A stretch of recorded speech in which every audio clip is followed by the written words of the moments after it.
अत्यधिक प्रयास किया गया। दैव शक्ति के कारण उन्हें सबक सिखाया। कौन है वो? किसने इतना साहस किया? और कौन? आपके ना रहने पर खाने के सामान के लिए सामान भेजने से टकराने वाला वो दुष्ट पापी दुस्साहसी हिरण्यगुप्त महाराजा पुरोहित और सेनाधिपति के साथ मिलकर कुमार मंत्री को राजा की मदद से दंड दिलवाया। उन चारों को मैं जीवित नहीं छोड़ूंगा। मैं मृत्यु दंड दूंगा उन्हें। क्रोधित मत होइए। आपकी पत्नी होने के नाते उनको जैसा सबक देना था मैंने वैसा ही किया।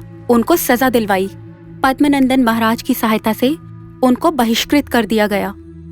वैसे भी उनको जो होना था उनके साथ वही किया गया है।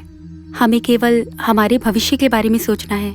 ठीक है, वैसा ही करते हैं। उपकोषा, सुख और दुख सिर्फ हमारे तन के लिए है। हमारा ये तन पंचभूतों से अग्नि, भूमि, वायु, जल, अंबर इन सब से निर्मित है और मृत्यु के बाद हमारा ये शरीर पंचभूतों में विलीन हो जाता है और अंत में केवल आत्मा ही रह जाती है। तुम मेरी आत्मा हो और मैं तुम्हारी आत्मा हूँ। अब चलो, अपने हाथों से कुछ भोजन बनाओ। आज संतुष्ट होकर भोजन करना चाहता हूँ उपकोषा। अवश्य, चलिए। चलो।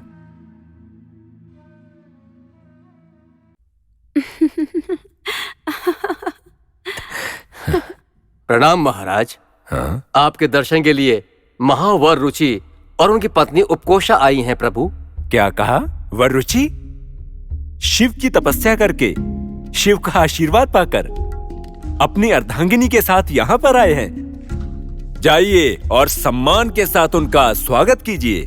जो आज्ञा प्रभु।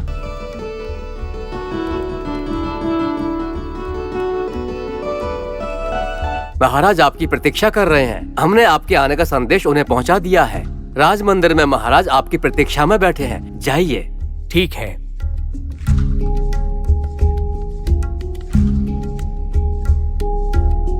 पंडित वर्य जी, आसन पर विराजिए।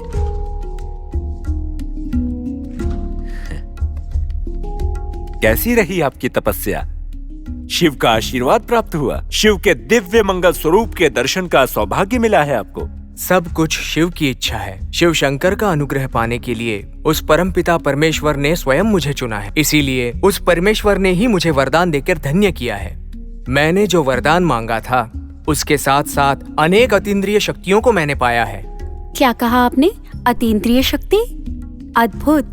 अगर आप बुरा ना माने तो आपने जो शक्ति प्राप्त की है उसमें से एक शक्ति का प्रदर्शन हमें दिखा सकते हैं? रानी पद्मिनी देवी, आपकी इच्छा जरूर पूरी होगी, किंतु महाराज का क्या विचार है? महाराज मेरी बात टाल नहीं पाएंगे, ये मेरा विश्वास है। आपका क्या विचार है महाराज? मेरा क्या विचार होगा? मेरी अष्ट देवियों में से आप सर्वप्रिय हो। आपकी बात कैसे टाल सकता हूँ? वररुचि जी, यदि आपको कष्ट न हो, शिव के वर्धनों में से किसी एक शक्ति का प्रदर्शन करके हमें दिखाइए ना। हम सभी आनंदित हो जाएंगे। क्या कहती है महारानी? हम क्या कहें? प्रभु की इच्छा को हम कैसे टाल सकते हैं? मुझे भी भगवान शिव के द्वारा दिए गए शक्तियों को देखने का मन कर रहा है। क्या आप दिखाएंगे? अवश्य। यदि इतने सारे लोग शिवानुग्रह से प्राप्त हुई मेरी शक्तियों को देखना चाहते हैं तो मैं मना कैसे कर सकता हूँ? अब मैं यहाँ माया विद्या का प्रदर्शन करूंगा। मेरे चाहने पर मैं यहाँ से सब कुछ अदृश्य कर सकता हूँ। आहा, अद्भुत। वो शक्ति दिखाए ना। ओम नमः शिवाय, ओम नमः शिवाय, ओम नमः शिवाय। प्रभु, आश्चर्य की बात है। पंडित वर्य, वररुचि, कहाँ हो आप? कहाँ हो आप? मैं तो आपके समीप ही हूँ महारानी। एक बार मेरे समक्ष आकर प्रकट हो जाइए वरुचि। अद्भुत। आश्चर्य की बात है। एक बार और अदृश्य होकर दिखाइए ना। जैसी आपकी आज्ञा महाराज। ओम नमः शिवाय।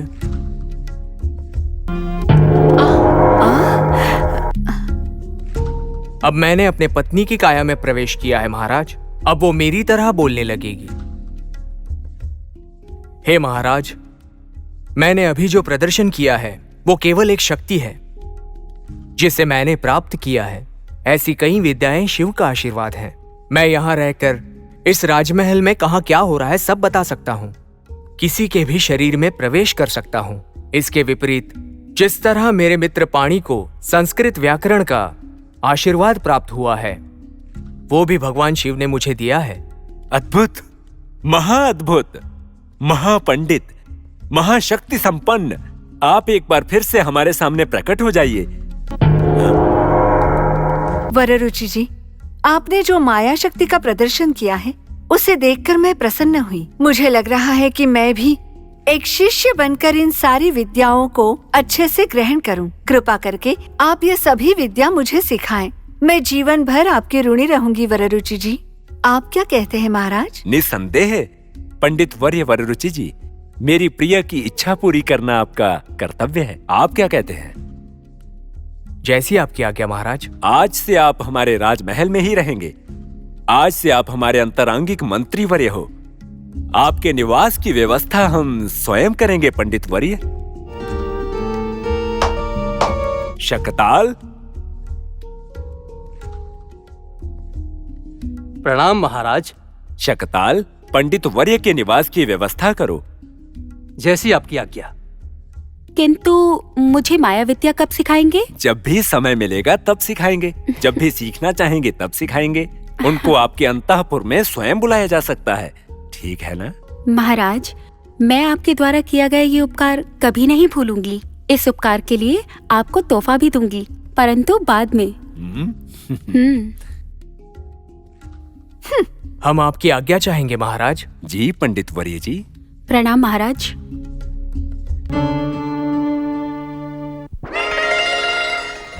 सभी लोग ध्यान से सुनिए।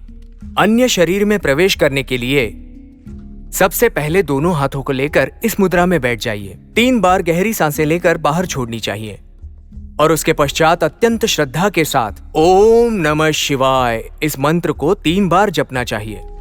ध्यान से सुनिए सब। ओम नमः शिवाय, ओम नमः शिवाय, ओम नमः शिवाय।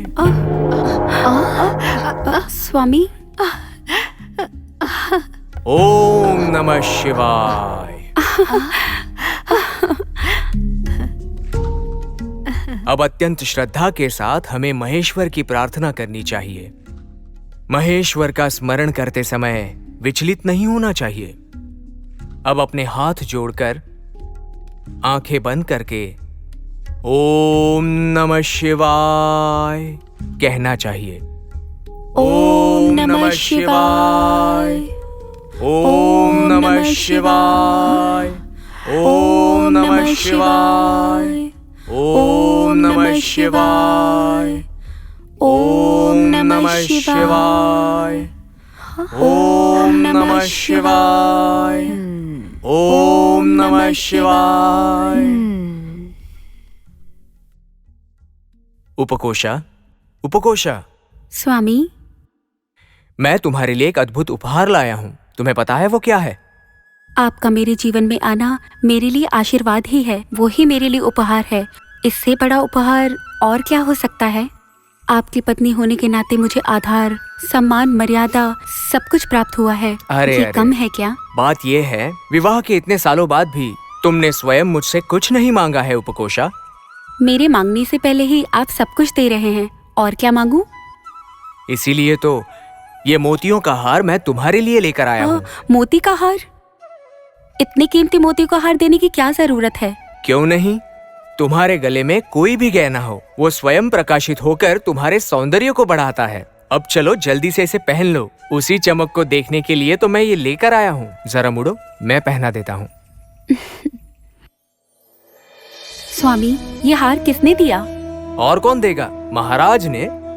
महाराज ने दिया है या उनकी प्यारी रानी ने दिया है? उपकोषा, ये तुम क्या कह रही हो? राजा मंत्री के स्थान को तिरस्कार करके राजा पंडित के स्थान में रहने का निश्चय किया, तो फिर राजवास और राजा की दूसरी रानी पर इतना मोह क्यों दिखा रहे हो? ये उचित नहीं उपकोषा। वो मुझे पसंद नहीं करती हैं। मुझ में जो माया है उसे पसंद करती हैं। मुझसे माया को सीखने की इच्छा की है। मैं बस सिखा रहा हूँ और कुछ नहीं। इसके पश्चात और कोई संबंध नहीं है। मैं किसी को भी दोष नहीं दे रहा हूँ। सच है, मैं आपकी पत्नी होने के नाते आप पर विश्वास करूंगी, परंतु सब लोगों को विश्वास दिलाना कठिन होगा। एक दिन उस राजा को आप दोनों के ऊपर संदेह हो जाएगा और इस संदेह की वजह से हमारा जीवन नष्ट होगा। ये सत्य है। मुझे हार नहीं चाहिए। उपकोषा, ये हार मेरा है। मेरी शिक्षा से प्रसन्न होकर महाराज ने उपहार के तौर पर दिया है। मैंने कहीं से चोरी नहीं की, ना ही कहीं भिक्षा मांगी है। मैं तुमसे विनती करता हूँ, इसे लौटाने के लिए मत कहो। ये काम मुझसे नहीं होगा। और एक बात कह रहा हूँ, मेरे व्यवहार पर और मेरे आत्मसम्मान पर कोई भी आंच नहीं आएगी। तुम ये कभी मत सोचना कि कोई हमें अलग करने का प्रयास कर रहा है। ऐसे अजीब विचार कभी मत करना। अब चलो भोजन करते हैं। स्वामी, अगर मेरी बातों से आपको कष्ट पहुंचा है तो उसके लिए क्षमा, परंतु ये सब मन से नहीं कह रही थी। लोगों में हो रही बातें सुनकर बोल रही थी। अब उन सभी बातों को भूल जाओ। अच्छे कर्म करना मैं कभी नहीं छोड़ूंगा। जो काम मेरे लिए उचित हैं, अगर वही काम लोगों के लिए अनुचित हैं, तो मैं क्या कर सकता हूँ? वो सब उनकी सोच है। चलो भोजन करते हैं। कथा सागर है ये जीवन मूल्यवान।